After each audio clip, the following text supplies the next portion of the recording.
Alors, ça se passe comment, en dehors de, enfin, en plus de ce qu'on a vu Je vous présente ma chienne qui a bientôt 5 ans, le 12 décembre.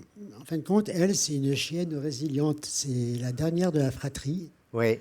Elle a été un peu la souffre-douleur de ses frères et sœurs. Quand je l'ai récupérée à 2 mois, elle était vraiment pas belle à voir, quoi.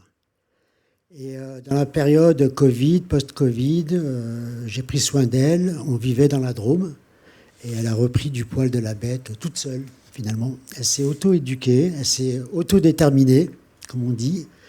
Et elle a pris du pouvoir sur sa propre santé mentale. Et en fin de compte, ça a forcément fait écho chez moi. Parce que cette chienne, je l'ai acquise pour des raisons professionnelles. Je voulais faire une formation de berger à l'époque. Ah ouais. Parce Ok. que sinon, je suis projectionniste cinéma de métier. Mais tous les cinémas avaient fermé. J'avais vraiment envie de fuir Paris. Cette formation n'a pas eu lieu. Donc je me suis retrouvé avec un chien qui, franchement, m'apportait pas quelque chose de concret. Mais j'ai quand même appris avec le temps, parce que je ne l'ai pas abandonné, je l'ai gardé. Cette formation n'a pas eu lieu. Et j'ai vécu avec elle, donc ça fait maintenant bientôt 5 ans qu'on est ensemble. Alors, cette chienne, quand on est revenu de la Drôme, parce que j'ai eu un accident et les cinémas avaient réouvert, j'ai pu travailler 1 an, mais c'était très très compliqué de la gérer avec elle, parce que les horaires de cinéma, c'est pas évident. Et finalement, je me suis aperçu au fil du temps qu'elle prenait soin de moi et que je prenais soin de moi-même grâce à elle. Alors, de fil en aiguille, bah, pour rejoindre un peu ce qu'on disait sur la méditation, je me suis aperçu que j'étais en pleine méditation de pleine présence tous les matins quand je la sortais, 2 heures, 2 heures et demie dans la forêt. Donc, la méditation, c'est pas forcément assis, couché, sans jeu de mots avec le chien, mais ça peut être aussi en mouvement. Je me suis aperçu, en fin de compte, que je me reconnectais à moi-même en me promenant tout simplement avec elle. Donc, tous les matins, on fait quand même des promenades de 2 heures et demie, 3 heures. Je détestais marcher à l'époque, parce que je suis un ancien coureur à pied, et forcément, ça a été une de mes addictions passées. Le Covid étant passé par là, bon, ben, il y a eu une rupture et j'ai eu une blessure aussi. Donc cette chaîne m'a accompagné jusqu'à présent dans mon quotidien. Et je ne vous cacherai pas que moi j'ai un long parcours d'errance thérapeutique. Je veux dire, tout va très bien et du jour au lendemain tout s'écroule. Donc ça fait quand même 2, 3 fois dans ma vie que j'ai connu ça.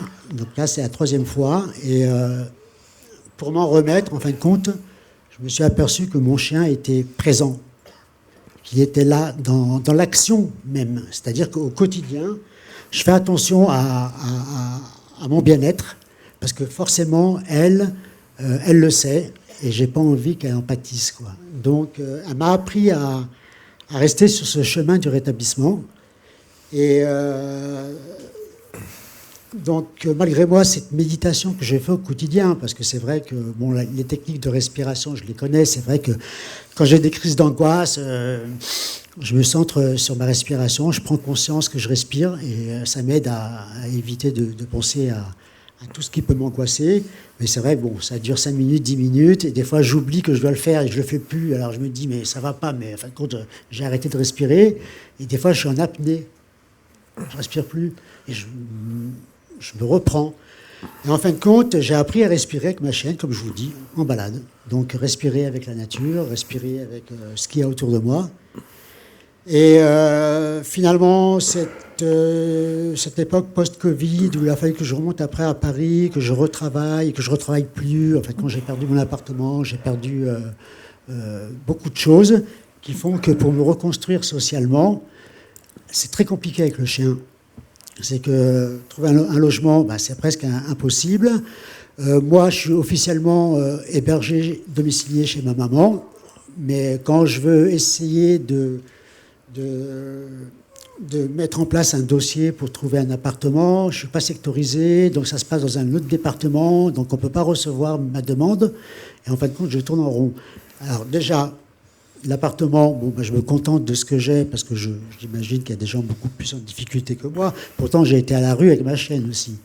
Mais chez ma maman, bon, c'est mieux que rien. Et voilà, après trouver un travail, retravailler dans le cinéma, ben, c'est pas forcément mon objectif.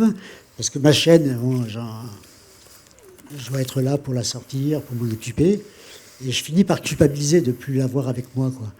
Donc, l'idée m'est venue, en fin de compte, de ne pas en faire un chien de travail dans le sens d'en faire un chien de sécurité ou je ne sais pas quoi. Et j'ai réfléchi à un projet de formation en médiation par l'animal. Voilà. Donc, je me suis dit, au moins, si je faisais cette formation, ça me permettrait, avec la certification, d'ouvrir des portes pour saisir des opportunités professionnelles. Je serai avec ma chienne. Et la décision que j'ai prise, c'est que je sais qu'il y a une demande, il y a une possibilité, il y a une opportunité. Moi, j'invite les gens à saisir le conseil d'entraide, si vous voulez, parce que je fais partie en tant que bénévole au conseil d'entraide. Donc, à venir chez vous dans vos structures, montrer un peu ce qu'on sait faire. Et moi, ça me permettrait de développer mon expérience, d'avoir un retour, parce qu'on l'a déjà fait au sein du conseil d'entraide et de l'association Vivre, mais c'est vrai que je demande encore des possibilités de le faire ailleurs, dans d'autres structures. Là, ce sont souvent des structures auprès de publics fragiles psychologiquement, mais ça peut être des EHPAD, ça peut être des écoles, ça peut être des hôpitaux. Donc, j'ai envie d'y croire. Pour l'instant, le parcours est compliqué pour moi parce que je m'égare et en même temps, au quotidien, je suis toujours avec ma chaîne le matin. On saisit des possibilités. On est allé au forum de Saint-Étienne, aux ateliers du rétablissement en santé mentale. Donc, c'est la vidéo que vous avez vue. On a improvisé cet atelier. Mais bon, un atelier, ça ne se passe pas avec un public. Là, je pense que vous voyez que ma chaîne, quand même... elle prend sur elle. Je veux dire, un atelier, ça se passe avec 7 personnes, 8 personnes, pas devant 60 ou 80 personnes. Bon, maintenant, à s'y habituer. Mais c'est vrai que lors de ces ateliers qu'on a mis en place avec le conseil d'entraide, on a vu le retour, on a vu ce que ça pouvait apporter aux gens qui avaient peur un petit peu de l'animal, ou alors n'osaient pas exprimer un peu... ce qu'ils avaient envie de dire. En fin de compte, ma chaîne, c'est une facilitatrice. Elle permet la relation, elle libère la parole. Et ça, je m'en suis aperçu. Moi, je lui fais totalement confiance. Elle n'ira jamais attaquer quelqu'un, elle n'ira jamais l'agresser, mais elle ira s'approcher de quelqu'un qui ressent une inquiétude, une angoisse. Elle est très empathique, elle est capable d'aller voir quelqu'un. Et en fin de compte, moi, l'atelier, quand je le débute, je laisse ma chienne voir vers qui elle va. Et après, ça me permet de commencer l'atelier. Là, on l'a fait avec des ballons. Ça peut être avec beaucoup d'autres choses. Mais voilà. Maintenant, je mets en place un projet de formation. Avec le conseil d'entraide, on essaye de se rendre visible, même si des fois, le handicap ne l'est pas. Donc, on ne se cache pas. Je veux dire, je peux comprendre que ma chaîne puisse... interpeller, inquiéter certaines personnes qui ont peur des chiens. Si je la laisse se promener en salle sans laisse, c'est vraiment qu'il n'y a aucun souci. Même si la personne sursaute, il faut apprendre à prendre sur soi. Dans la vie de tous les jours, on peut avoir peur. Hein. C'est pas parce qu'il y a un chien que ça va être la fin du monde. Hein. Je veux dire, vous traversez la route, peut-être que vous ne trouverez pas un emploi, mais peut-être que vous vous ferez écraser, quoi.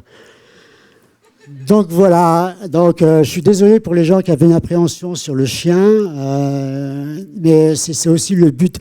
Ma chaîne, elle a besoin d'être libérée, détachée, et je pense que ça commence par là, la prise de soin. Je veux dire, si moi je veux prendre soin de moi, il faut que je laisse ma chaîne prendre soin d'elle-même, parce que je sais qu'elle peut aussi prendre soin des autres. Voilà. Merci Aya. Et... Je voulais ajouter que pour moi, c'est une démonstration que le rétablissement, ça passe par les projets. Et c'est hyper important en fait d'avoir des projets. Et nous, au sein du conseil d'entraide Vive, voilà, on essaye de faire en sorte que les projets des membres du conseil se réalisent, quoi. Et moi, je suis ravi d'être l'assistant d'Yaya, comme vous avez vu dans le film, quoi. Et de l'avoir accompagné aux ateliers du rétablissement de Saint-Étienne. Et il a intervenu également sur le diplôme universitaire rétablissement santé mentale. C'est pour ça qu'ils se connaissent un petit peu avec sa voisine. Elle vous l'a pas dit, hein, mais elle est diplômée, elle vient d'avoir son diplôme. Ah bah oui, ça s'applaudit. Donc moi voilà, je suis très fier d'elle aussi, quoi, d'un très très beau parcours.